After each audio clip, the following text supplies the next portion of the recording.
Alright. Hello everybody and welcome back to another Grim Reaperverse Pro Gamer quick 2-game compilation down here in the bottom left hand side on his dirty barcode account representing clan NVY. This is the Grim Reaper. And death cometh once again. Oh, it's a regular in this series. Oh, poor Cass. My Ukrainian brother. Oh, I love him so much. Cass is such a legend of RTS and he usually defends these quite well initially, but the levels of layers of bullshit wall-offs, we've seen them get him in the past. Interestingly though, that's not a forge, that's a gateway. So we might get to see Cass in a different scenario, but I mean, we've seen Cass multiple times against Grim Reaper, so I imagine he's quite traumatized if he recognizes who the opponent is. This is Cass. Now you might be like, well, he's on a barcode, he doesn't recognize. A lot of pro gamers, they usually know, they start to remember who all these high-level players are. Especially if there's a clan tag associated with it, you'll remember, oh, that player's 6.2k MMR and the one with the NV clan tag, or, you know, I know that player is the one who always cannon rushes or the like. But this looks like, oh, this is a very quick side because this is a 12 pylon, I believe, guys. Yeah, this looks like it was a 12 pylon, so I think we're seeing a 1-base Void Ray all in. Now, what's crazy, guys, is Grimmy and his friend Kata have been doing this for, like, we've been casting him and mixing this in for like a year, right? The 1-base Void Ray Rush. Pros have started doing it, finally. And because of that, we're finally see Terrans say, they used to scout with their 18th worker after the command center was down. Most of them have started to scout a little earlier so that they go, oh, you don't have a nexus, let's not put a command center down. You see Cass there, there's the reaction. Immediate second gas. Some people even cancel the Reaper build a Marine. And you're even seeing this at the highest level where people used to be like, no, you don't need to scout earlier. And I was like, guys, you need to scout earlier. These proxy, normally Void Ray, but in this case, Robo builds are absolutely nasty. Oh my god, we've got Stalker there. Shield battery at home. So this is going to allow his Stalker to just go straight across the map and ignore the Reaper. The Reaper's going to come and we'll find this proxy. He knows it's a Robo. Now there is still a probe out here, isn't there? Oh yeah, he's going to have to go back up and add an extra pylon in case that one goes down. Stalker will get there pretty quickly. SCV, wisely hidden. Cass knows that he's in danger of overcommitting to the defense if his opponent just expands. So he's got the SCV ready to come in and check if Grim Reaper transitions into a macro game. So this is actually well handled by Cass so far. Double gas mining. He's built an extra depot in the back. Extra depot and a bunker in the front to be safe. He's got a reactor on the barracks, which, ooh, the reactor's very late. That is an issue, is his reactor came down a little late because he was busy kind of handling other things. But factory's well timed as well. And knowing there's a Robo, a starport needs to go down immediately. And if he gets a Viking out, he can shut down any Immortal Prism shenanigans. Starport goes down in the back of the base. Yeah, basically I used to do a lot of proxy Immortal. And basically once you realize if people can just mass repair a bunker, hold on the front with like Marines and stuff, and oh man, that Immortal is going to get out really quick. He's got to get more Marines in that bunker quick fast. And a Cyclone's not a bad unit either. Cyclone's good because it can lock on from afar. It doesn't have to like siege up, you know, lock its position down. Problem, it dies in almost 2 shots from an Immortal. An Immortal does 50 damage, a Cyclone only has 120 hit points. So 2 Immortal shots and it is stiff breeze will knock it down. Oh, he doesn't go for the bunker. That's interesting. Just trades his shields there. A few hit points on the Immortal, but not too many. And the SCVs come over to repair. And that Viking is on the way, so this is going to get shut down, I believe. Cyclone's out. He's got a second bunker. And this is perfect play by Cass so far. And he's building a bunker to block the natural as well. Oh, I love it. Cyclone does lock onto the prism there. But, ooh. Oh, careful. That's what I'm talking about with the Cyclone, man. Oh, he's using the prisms to break the lock-ons though. Every time the Cyclone locks on, the prism just blocks it. So that's where the siege tank's better because you can't dodge a siege tank shot. It just connects instantly. 1 depot's gonna go down. There is a Viking. Cass. Oh, pull back the Viking. You can't afford to lose that. Oh my god. He's got a tank out now. He should be fine. Oh, he weathers the storm. Behind this though, Grimmy sees the natural block, goes over, takes his 3rd base, starts his transition. And you gotta remember, he hasn't really lost anything yet. He's lost 25 minerals from, canceling a pylon or something like that. So this is actually kind of chill for him. So the question is, how do you put counter damage on as the Terran? And this is why there's urgency on the medevac. Because if you can get 8 Marines in a medevac, go hit the enemy mineral line, that's a great way to slow them down. And oh, the Cyclone just barely gets away from that force field. Lucky Cyclone. What's he building now? More Immortals. So he's up to 2. He's going to build a 3rd Immortal. And it looks like the SCV comes in. Does see the third base, sees that there's gateways and a Twilight on the way. So, I mean, if Cass wants to play a longer game, he needs to drop a command center right now. At this moment, he's just going to send his drop across. He could actually just clear up the Robo if he wants to. Because there's a shield battery at home, it's going to be a struggle to do damage there. Maybe just go for the expansion where there's no static yet. Either way, another tank, he's building that. Command center is going to go down here. So yeah, he's going to try and play a longer game, but he knows that the tech and the transition's a little bit faster for the opponent. So ooh, the drop's ready. Go, go, go. That drop's going to slay it. I think Cass has got this, guys. I think Cass has actually got this. So the Viking, I get excited because I've seen a lot of Terrans screwing up against the cheese. I like to see them evolve, especially since we've cast Grimmy beat Cass a few times. He's trying to, oh, he shouldn't have gone down there with the Marines. So Cass getting a little bit overeager. He's got to send the drop in. He's trying to force his way down his rep, but he doesn't even have a command center. There's no need for him to fight there. Now he's going to go in, but you see, this is what I'm talking about. Imagine if he went in a few seconds earlier. He forces the recall, which is nice, but it would have been so much better if he just came in by surprise and killed a bunch of workers before that gateway was down. The gateway actually blocked him a bit, which was very well done. Cass needs to get on out of there, and he will. Now, Cass, I think, is going to be forced to do some sort of ground push because he's got such a great tank unit count. But he did bleed out a few Marines. He's lost 6 Marines so far. And that's a big difference. 11, 12 Marines versus 18 Marines is going to be big. And charges on the way, dude.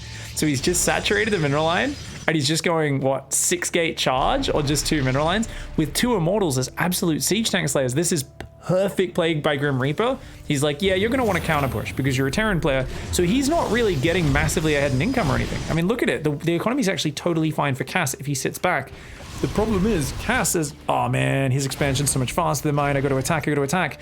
And that is the Terran instinct in this scenario. And that's what Grimmy was hoping for. You got to run, Cass. Cass, no! The Charge Zealots and the Immortals are going to slay this. Save the tanks and leave. Save the tanks and leave. Get out, get out, get out. Okay, he does save 2 tanks and get out. He's going to send the Marine drop as a counter attack, which is not bad. He still might be able to hold. He's going to build a bunker there. He's trying to build Marines and tanks, but his extra barracks are very late. He's building a Raven to try to hang on, but this attack is coming and there is no chill on this. The Zealots are going to go in. Once again, the drop takes forever to get in the mineral line. Cass a little bit too hesitant with these counter drops, and Grimmy is going to punish him for it. Battery overcharge goes down. That drop gets shut down. Ouchies. The Zealot drop in the main didn't end up committing. I would have loved to see him do it, but I think he's just going to bust the front. He's going to have 2 bunkers, 3 tanks. That seems scary, but there's no material. There's 5 Marines. That's not going to cut it. He's trying to get his tech labs up so he gets stim and shields and the rest. He is up in income. Is Cass right now? He's repairing his tanks little by little, but the Zealots, even if they just go straight on those siege tanks, would be massive. He doesn't know there's no bunker there right now, which is why I think he's going for the mineral line. He probably thinks the bunker's still on top of the ramp, but already getting massive damage done. He's going to try and warp in more Zealots. No energy for interference matrix, so he just warps in an auto turret. The Zealot Immortal crashes in the front. Those bunkers just crumble like paper. And that is going to be yet another winnie for Grimmy up against Cass. Let's go straight into map number 2. All right, straight into map number 2, and he's chrono boosting at the start. That tells us it's going to be a cheesy cheese, most likely a 14 pylon, 15 forge cannon rush. I think this is Grim Reaper. Because he's not going to have any use for chrono boost, he might as well just get his first 2 probes out a little faster. It's not a massive change, but it's like, hey, I've got to kind of pause at this point anyway. Why not? His opponent this time around, this is, I mean, one of my oldest clips in one of my highlight compilations that I play during ads and downtime on my stream, is one of the original games from this series, right? Where Grimmy is cannon rushing Drogo in the back of his mineral line on New Repugnancy, I think the map was, and Drogo having some not so nice things to say about him. This is Petite Drogo. It's always the same with you guys. Don't say thank you. Representing Litecoin Gaming. So this is a very recent game, guys. Litecoin Gaming just picked up Drogo. He's going to come in and start that cannon rush. Pylon not in vision. Uh-oh. Ooh, you got to go check for that cannon rush, buddy. This is a really powerful cannon spot on this map. On this map, you need to get down there earlier. Yeah, otherwise you can't stop it, because look at how long it takes the probes to get behind the minerals. So this 3 pylon wall off is so efficient because you can just cancel those pylons whenever they come in. And it's like, well, you don't see any other probes being built. He's going to build a gateway, though. Well, that's interesting. Drogo does put the cyber core down. He's already building a zealot, and he's going to keep mining for now. Drogo's going to try and kill that probe to delay the high ground cannons getting up, but... Oh! Drogo lost his probe on the low ground, so Grimmy's already got a probe kill here. And he's going to build a cannon up there as well, with a pylon next to it. Another cannon covering it. And I think this is a bad call by Drogo to attack this pylon, I guess it stops cannons getting up in range of his Nexus, but he's going to lose 1, 2, loses 2 probes because of that. 3 probes have gone down. The Zealot works on the cannon a little bit, but then at the end of it says, no, I've got to back off. So that Zealot's going to just pull on back for now. And he's very low, needs to regen the shield, so we can't really delay these cannons. No Stalkers building, but... Oh, he's going to do Proxy Void Ray. He's going to do Proxy Void Ray. Ooh, okay. So this is, a lot of people have decided that if you just counter with a Proxy Stargate, you know, it's really hard for Cannon Rush players to defend that. It's one of the things I've struggled with a lot with my very sloppy, terribly executed Cannon Rushes. Has to pull probes just to defend his Zealot there. Zealot does get out of there. Amazing that he didn't even build a Stalker because he wants to save all of his gas for that Stargate. So he's super committed to that. If he got 1 Stalker out, it would have been a game changer. I would have tried to get it out because even just 1 Stalker would help you defend. But he's basically saying, no, we're just going to mine whatever I can. And we're going to get out a Void Ray and a Nexus. So he's planning to give up the main. He's saying, look, if I give up my main base, all these cannons are worth fucking nothing for you. And this is a really intelligent response from Drogo, right? His Void Ray got delayed a little bit there, but there we go. He's starting it up now. So it's a very calculated choice to just kind of delay that. But now there's 2 Zealots and a cannon here. You ain't going to get much more mining time in this base because 2 Zealots and they can pull back to the cannons as well. And your Zealots on red hit points. Drogo's trying to fight this, but he can't recall for another 35 seconds. And that's a huge problem. His Zealot goes down. Oh, shit me. He needs to get the surround on those Zealots over here away from the cannon. So instead, for now, he says, okay, let's not waste all of me probes. He's going to try and kill that Zealot. Does kill it. Pulls back the weak one. Nice micro from Drogo. As he loses that pylon, he's going to... And the Nexus, he will be heavily supply blocked, though. Keep that in mind. 1 Void Ray does come in. There's a cannon ready. Another cannon ready. Ooh, Cybercore does start over here right now for Grimmy. Oh, the Void Ray flies into the cannon. A huge mistake for Drogo. He's just got to hold position that on the edge, just in range of the minerals. Oh no, he's not even going to go for the probes. He's going to go for the Nexus. He figures that's the checkmate move, is if I kill your Nexus and recall to mine, I'll be good. There's probes. So many more probes died. Why has he been fighting Zealots? He should have been avoiding. I don't think killing Zealots really matters at all because they can't shoot up. But losing probes absolutely matters. Now he's got just enough gas for 1 more Void Ray. That's the important thing. So Drogo's calculated this really well. If he can just mine up to 250 minerals, he gets 2 Void Rays out. And he's good. Stalker is on the way right now for Grimmy, but he hasn't got a shield battery or anything to heal his Nexus. He does have enough money to rebuild, though. And he's going to go build some pylons? Oh, is he going to put all of his money into shield batteries? Stalker to siege this? Oh my god, he's not going to build another Nexus. He says, nah, well, what am I going to do with another Nexus? That's a waste of time. He's getting enough money to build like 4 Stalkers, right? Because he's got enough minerals and gas. He's got a 2nd Stalker on the way. He's got enough gas to build like 3 more Stalkers after that. Maybe 4. He'll probably have maybe enough for 4. Might be a little light on the gas.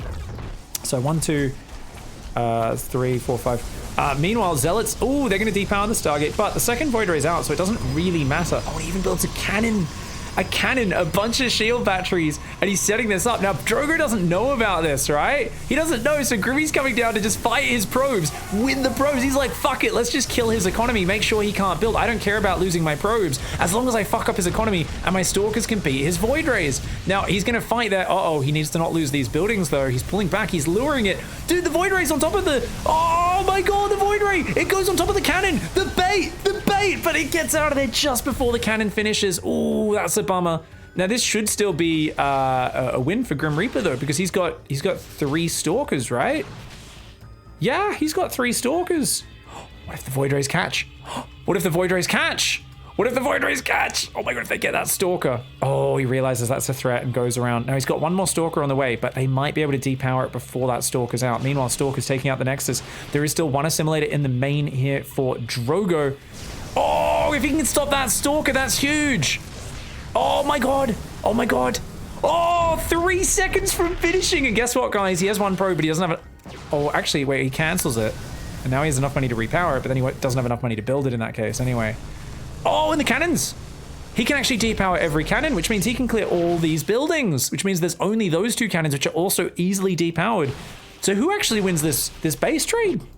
There's 2 probes there for Drogo, and he's got a lot of money, so he can build a bunch of buildings. Now, he can obviously build a few assimilators as well. So, the 2 assimilators can be afforded for Grim Reaper, 3 for Drogo. Assimilators, why do we talk about assimilators? Because they are the most bang for buck when it comes to hit points. You get 600 hit points for just 75 minerals, whereas a pylon costs more, and is only 400 hit points. Okay, the Void Ray is going to clear all this up. The Stargate's going to go down. Grimmy does find that probe. He's like, he's worried there's a Nexus out there. Drogo is also worried there's a Nexus out there. So they're both checking for that. Now, 3 Stalkers just lose straight up to 2 Void Rays. The thing is, those Void Rays kind of need to catch the Stalkers. And if the Stalkers are obviously fighting near batteries, the Stalkers will kick the shit out of them pretty hard. Well, 2 Void Rays can out DPS a shield battery. 3 can out DPS a battery overcharge, even potentially. 4 easily just kill a Stalker before battery overcharge does anything. Drogo says draw. I don't know, man. Grimmy says, yeah, I think so. I'll let you have it though. GG. Grimmy just gives it up. Oh my god. Okay, guys, I'll let you in. Grimmy did put a note with this replay. So he said, let me actually bring up the exact message here. He said, there was a tie game in amongst these replays, but we only tie because I forgot to build my Cybercore on time. Otherwise I would have had more stuff out. So I didn't actually know the context of what that was going to be. So that's interesting. At this point, you just got to realize that basically Grimmy is saying, look, I'm not going to leave my battery cannon. So you can never defeat this with your Void Rays. Even if you target the pylon, too much damage from the Stalker cannon, plus the batteries can heal the pylon as well. But he's also not going to risk going away from the pylon to hunt down the buildings because he knows the Void Rays will just catch him and kill him in the open ground too easily. So Grimmy's like, well, I'm never going to leave here. Drogo's like, well, I'm not going to attack into that. So they know it's going to go to the draw timer, and Grimmy just sacrifices and goes back. Let's go back in this replay really quickly and go, hey, when did that Cybercore go down? And arguably, when should that go down? I guess it should already be down at this point. You've already routed him from his main base. You've started mining gas. And at that point, he goes, oh shit, let's build a Cybercore. Then realizes, wait, it's actually safer if I build it next to all these. That's, yeah, so let's go back. He probably could have built that a while earlier, because the moment you even have this cannon started there, yeah, he's already going, hey, let's start double gas. You only need 1 gas. So he goes, once you've got that cannon and a zealot and a second zealot, so you don't need anything else. You can already tell he has no production. He's already clearly giving up on this base, right? So at this point here at 245, you already know 100% your opponent is not trying to fight here. Why? Because you don't see any buildings in their base. They're clearly building an Nexus elsewhere, probably proxying a Stargate. So you need to get your Cybercore and get Stalkers out ASAP. But he takes it 2 gases, cancels 1, puts on gas, builds a cannon at home, builds another cannon at home, and then it dawns on him that he can't build Stalkers because he just forgot to put his Cybercore down. Oh no, it's like a 45-second delay on his Cybercore.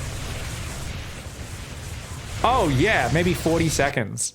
Oh, that's huge. That absolutely would have won him the game. If he got a few more Stalkers out, for sure, for sure. GG's. Thanks for watching, guys. We'll catch you in the next one. Goodbye and good night.